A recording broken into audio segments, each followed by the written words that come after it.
குடும்பத்துல வந்து இவரோட தான் சம்பாதிக்கிறது. ம். அந்த சின்ன வயசுல இருந்து அந்த பாரத்தையும் இவ சுமந்தா. ம்.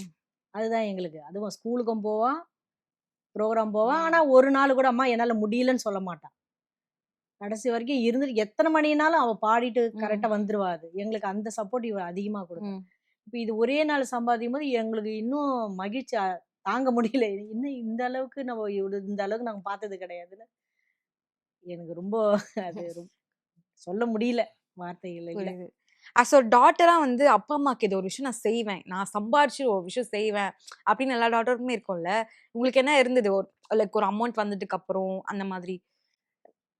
ஃபர்ஸ்ட் வீடு கட்டி தந்துரணும் 2 பேருக்கு எப்படியாச்சும். ம். அதுக்கப்புறம் செகண்ட் திங் வந்து, நீங்க இத்தன வருஷம் எனக்கு உழைச்சது போதும். இனிமே நான் உழைக்கிறேன். நீங்க அமைதியா வீட்ல உட்காருங்க. நான் உங்கள பாத்துக்கிறேன். இத்தன வருஷம் என்ன பத்திரமா பாத்துக்கிட்டீங்க. உங்கள இனிமே நான் பாத்துக்கிறேன் அப்படின்னுட்டு உட்கார வைக்கணும் வீட்ல. அவ்வளவுதான்.